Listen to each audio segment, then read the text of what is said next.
최근 볼륨 프로파일을 확인해보면 22,980 부근, 다시 말해 22,970에서 990 사이가 가장 두터운 거래량을 보여줍니다. 이 구간은 급등 급락 이후 몸통 캔들이 반복해서 쌓이는 전형적인 재매집 존입니다. 따라서 세력의 새로운 평균 평단은 22,980 플러스 마이너스 10포인트 정도로 추정됩니다. 현재로서는 새로운 평단은 추측할 수 있지만 포지션이 롱일지 여부는 가능성이 더 높긴 하지만 아직 완벽히 확정짓긴 이릅니다. V왑 기준으로 위에 있으면 롱, 밑이면 숏 포지션이라 짐작해야 합니다. 롱일 확률이 좀 더 높기에 매수 포지션이라 가정하고 차후 주가 흐름이 다음과 같다면 판단할 수 있습니다. 22,990 돌파 후 지지한다면 재매집, 성공 확정. 22,950 이탈한다면 새 평단 방어 실패이며 22,930 재테스트 할 수 있습니다. 22,930이 붕괴된다면 새 평단은 완전 실패된 것으로 판단해야 합니다. 지금 시점은 새 평단을 확정짓고 방어에 나설지 아니면 다시 22,930 아래로 눌러서 추가 매집을 시도할지 갈림길에 서 있습니다. 현재로서는 손절은 짧게 보수적으로 접근하시는 게 유리해 보이며 오늘 장 마감 후 캔들 흐름을 전체적으로 분석하여 포지션과 평단가를 추정한 뒤 차후 300포인트 익절 목표가를 따라가는 게 가장 현명한 선택이 될 것 같습니다.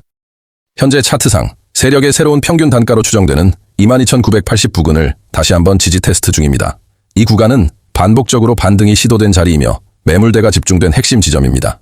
하지만 당장 평단 방어에 성공할 수 있을지는 아직 미지수입니다. 지지에 성공한다면 다시 한번 반등 흐름이 나올 수 있지만 이탈 시에는 하방 가속과 함께 22,700대까지의 추가 하락 가능성도 고려해야 합니다. 여기에 더해 짧은 시간봉 기준 볼륨 프로파일 상으로는 23,050 부근에도 새로운 매물대가 관측되고 있습니다. 이 구간은 세력이 추가 포지션을 잡았을 가능성이 있는 지점으로 만약 그렇다면 해당 가격대는 강한 저항이자 추가 돌파 의지가 있는지를 판단할 수 있는 시험대가 됩니다. 23,050선의 포지션은 매수인지 매도인지 아직 확정되지는 않았습니다. 세력이 해당 구간에서 실질적으로 매도 물량을 확보한 것인지 아니면 단순한 저항 테스트였는지에 대한 판단은 이후 흐름에서 명확해질 것으로 보입니다. 결국 23,050을 돌파하거나 22,980을 이탈하느냐에 따라 우리의 전략도 달라져야 합니다.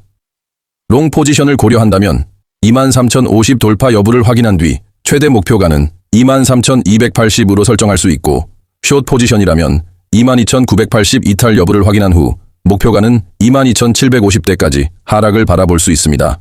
다만 세력이 단기 수익 목표치를 채우기 위해 23,050과 22,980 사이에서 박스권을 형성하며 300포인트 수익을 달성하려는 움직임도 배제할 수 없습니다. 어젯밤 발표된 FOMC 회의록은 시장에 다소 매파적인 시각을 남겼습니다. 일부 위원들이 여전히 인플레이션 재확산 가능성을 우려하고 있고 추가 금리 인상 가능성도 여전히 완전히 배제하지 않았다는 점에서 시장은 그 내용을 다소 긴장감 있게 받아들였습니다. 이에 따라 금리 인하 기대감이 다소 후퇴하면서 나스닥 선물에도 다시 한번 하방 압력이 유입되고 있는 모습입니다. 결국 지금은 세력이 이 구간에서 다시 지지를 형성하며 매집을 이어갈지 아니면 하방을 열고 추가 저점을 만들지를 가늠해야 할 갈림길입니다. 따라서 이 구간에서의 캔들 흐름과 거래량을 면밀히 관찰하며 세력의 의도와 평단 지지 여부를 판단하는 것이 중요합니다. 현재 구간은 단기적으로 중요한 분기점입니다. 23,050선을 돌파할 수 있을지 아니면 다시 밀릴지에 따라 오늘 장의 흐름은 횡보로 수렴될 가능성이 높아 보입니다. 따라서 23,050부터 22,980 사이 구간을 또 다른 세력의 매집 구간 또는 힘겨루기 박스권으로 보고 이 범위 내에서는 추격 매수, 추격 매도 모두 신중해야 합니다. 시장은 당분간 이 박스권 안에서 상승도 하락도 아닌 방향성 없는 횡보 흐름을 보일 수 있습니다. 하지만 이 박스권의 상단인 23,050을 명확히 돌파하거나 하단인 22,980을 이탈하는 순간부터 진짜 방향성, 즉 추세가 나타날 가능성이 큽니다. 다시 말해 지금은 흐름을 쫓기보다는 두 경계선의 돌파 여부에 따라 포지션을 나눠 대응하는 전략이 유효합니다. 오늘도 건승하시길 바랍니다. 감사합니다.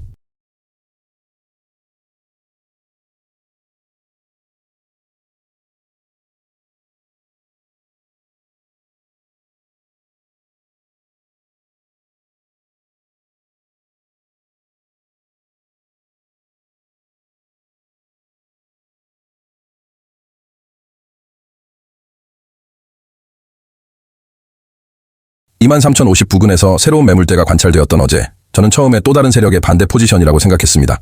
기존의 22,980 매집 세력과 힘겨루기가 시작될 거라 예상했죠.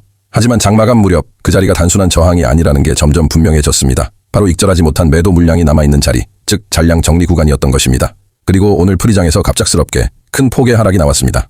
통계적으로 금요일장은 상승이 제한적이라는 분석이 있지만 이번 급락은 단순한 약세 흐름이 아닌 세력이 일부러 연출한 과매도 흐름으로 해석됩니다. 이 과정에서 시장은 중요한 시그널을 보여주었고 새로운 매집 구간은 22,830에서 22,948로 확인됩니다. 첫 번째 핵심 22,830 거래량 집중 구간 프리장 급락 이후 22,830 구간에서 거래량이 급증했습니다. 매도세 이후 즉각적으로 매수세가 전환된 전형적인 물량 교체 패턴이 나타났죠. 기술적으로도 볼린저 밴드 하단 이탈 후 RSI 30대 진입 후 반등, 스프링 패턴에 가까운 흐름이었습니다. 이 구간은 세력의 핵심 평단이자 1차 매집 구간일 가능성이 매우 높습니다.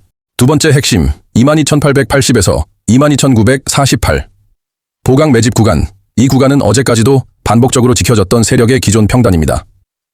오늘 다시 이 자리에서 매집 흐름이 보였다면 세력은 기존 평단을 유지하면서 물량을 추가 확보하고 있는 셈이죠. 또한 5분봉 기준으로 거래량이 급증하고 캔들의 몸통이 짧다는 점은 세력이 조용히 누적 매수하고 있다는 강력한 시그널로 해석됩니다. 세 번째 핵심 22,964에서 23,050 박스권 상단 잔량 소화 구간 이 구간은 단순한 저항이 아닙니다. 바로 세력이 전일 익절에 실패하고 남은 물량을 정리하려는 자리입니다. 22,964에서 22,980은 기존 박스권의 상단 23,050은 고점 매도 물량이 여전히 잔존한 위치죠. 이 잔량이 소화되고 돌파가 이루어진다면 23,100 이상으로의 추가 상승도 충분히 가능하다고 판단됩니다. 결론적으로 세력은 이번에도 평소처럼 300포인트 수익 전략을 염두에 두고 움직일 가능성이 큽니다. 22,780에서 22,830 사이에서 평단을 채워 23,050 이상으로 끌어올려 익절 시도를 다시 노릴 것으로 보입니다. 지금 이 흐름은 하락의 시작이 아니라 기존 물량 정리와 평단 유지 후 새로운 상승을 준비하는 구간입니다. 따라서 22,830이 무너지지 않는 한 세력은 여전히 롱 포지션 유지 중이라고 판단됩니다. 이 분석은 제 개인적인 추측에 기반한 해석입니다. 모든 투자 판단은 본인의 책임에 이루어져야 하며 해당 내용은 참고용으로만 활용해 주시기 바랍니다. 오늘도 건승하시길 바랍니다. 감사합니다.